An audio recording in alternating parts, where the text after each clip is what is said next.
ఒక వచనం ఉంటుంది, యెహోవా నీ కొరకు కనిపెట్టుచున్నాను, మాయందు కనికరముంచుము, ఉదయకాలమున వారికి బహుగా ఉత్తరమును మాకు రక్షణకరమును ఉండుము.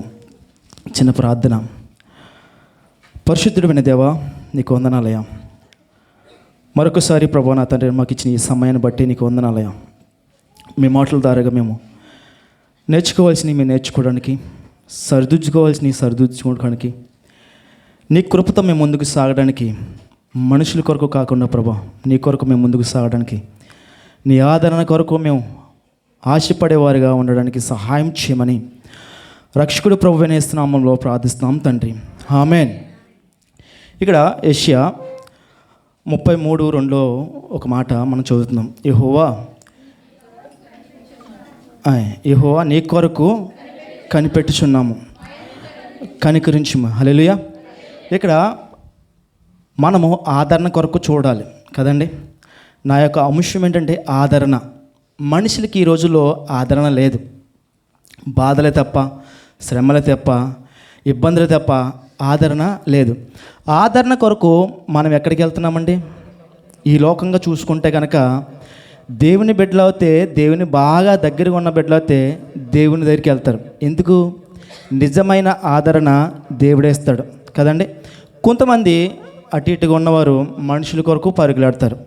మనుషుల కొరకు పరిగెట్టినప్పుడు ఆ కాంతసేపే ఉంటుంది, ఇది ఆ కొద్దిసేపే ఉంటుంది.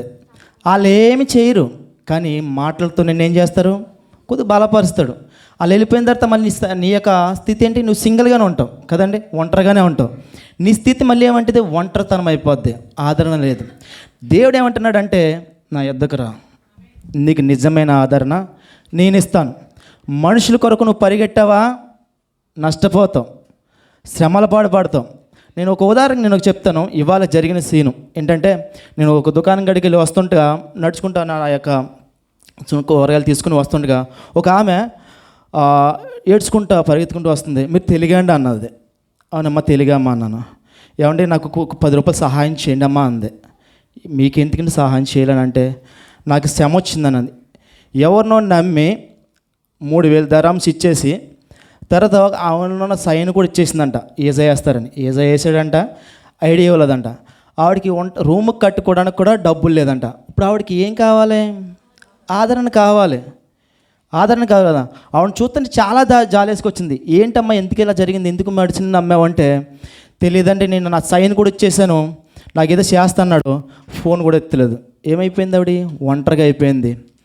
పడుకుంటానికి జాగా కూడా లేదంట, ప్లేస్ కూడా లేదంట. నాకు చాలా జాలేసుకొచ్చింది. ఒక ఆడామె నోరు తెరిచి నాకు 10 రూపాయలు ఇవ్వండి తినటానికి కూడా లేదన్నప్పుడు నాకు చాలా బాధ వేసుకొచ్చింది. ప్రభా సహాయం చేయమన్నప్పుడు అక్కడ నాకున్న తెలిసిన అతన్ని ఆయనతో మాట్లాడుతుండగా ఆయన పిలిచి, ఇంకొక అక్క వచ్చింది, ఆమెను పిలిచి, నేను ఒక 10, ఇంకొక దగ్గరతో ఇంకొక 30, 20 అలాగా ఆవిడకి కొద్ది సహాయం చేసాం. ఆవిడకి నేను అనుకున్నాను, అమ్మ మీరు ఎక్కడ ఉంటారు ఏంటని చెప్తే, నాకు ఉంటాకి ప్లేస్ లేదండి. ఆడవాడిని ఎక్కడ చూస్తారండి.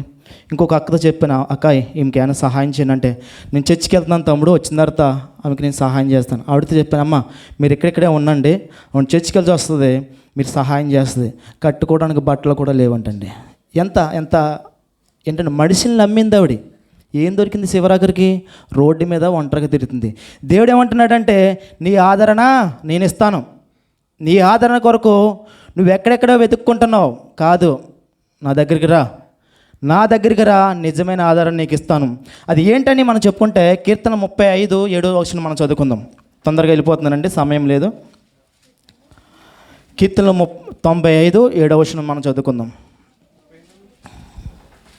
95:7 కీర్తన.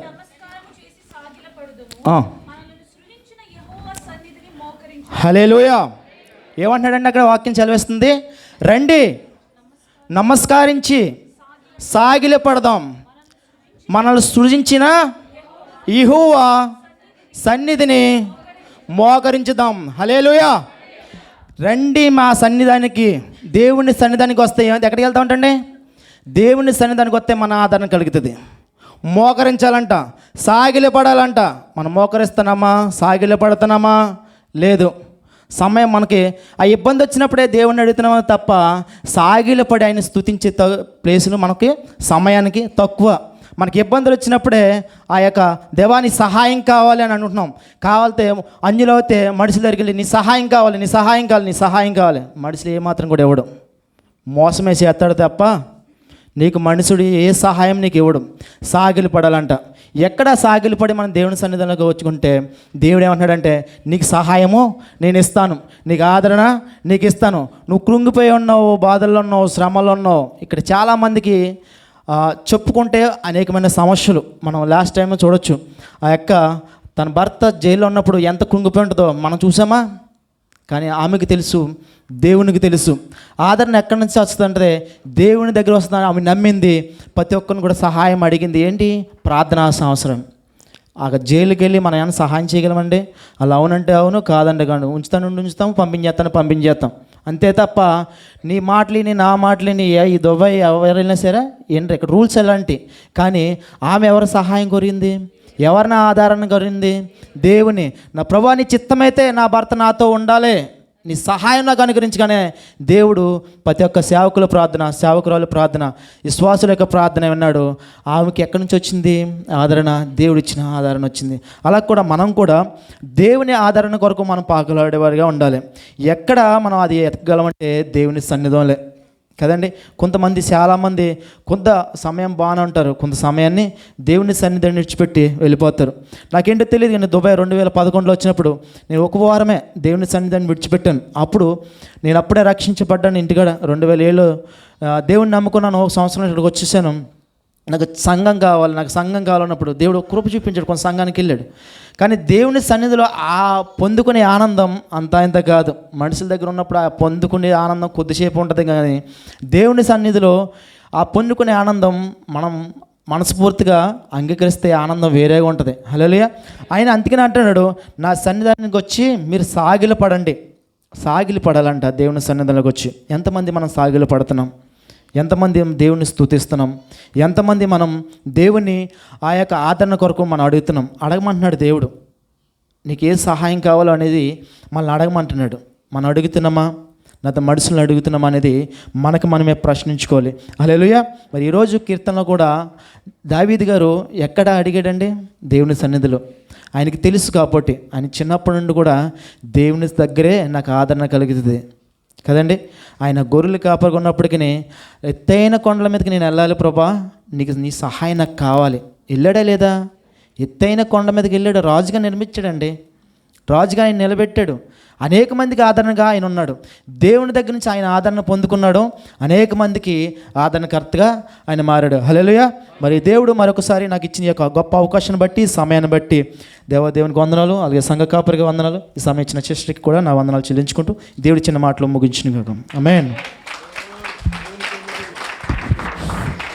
దేవునికి మహిమ కలుగును గాక. ఎంతో చక్కగా వివరించిన, సమయాన్ని చూసుకుని వివరించిన అన్నయ్యకి నా వందనాలు చెల్లించుకుంటున్నాను. బిడ్డని దేవుడు ఇంకనూ అత్యధికంగా దేవుడి సన్నిధిలో వాడుకును గాక.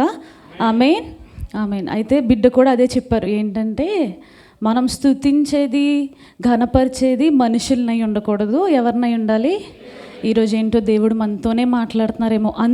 ప్రతి ఒక్కటి కూడా, ఈవెన్ పాటతో సహా దేవుడు ఏం చెప్తున్నాడంటే, నేను నిన్ను శత్రువు చేతికి అప్పగించను కాబట్టి నువ్వు భయపడొద్దు, నన్ను సన్నుతించు, నన్ను ఆశ్రయించు, నేనే నీకు కాపుదలని అనుగ్రహిస్తానని దేవుడు సెలవిచ్చున్నాడు. అయితే మన మధ్యలో ఇప్పుడు అబ్రహాం అని ఉన్నారు. ఆ బిడ్డ కూడా ఒక 10 to 15 minutes దేవుని యొక్క వాక్యాన్ని మన మధ్యలో పంచుకుంటారు. అందరూ చప్పట్లు కొట్టి బిడ్డని ఆహ్వానంగా.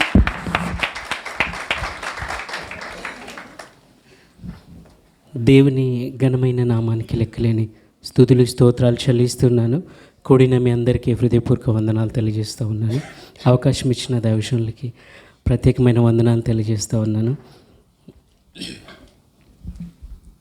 మనం చదువుకున్న కీర్తన భాగంలోనే ఒక మాట ధ్యానించుకొని ముందుకెళ్దాం.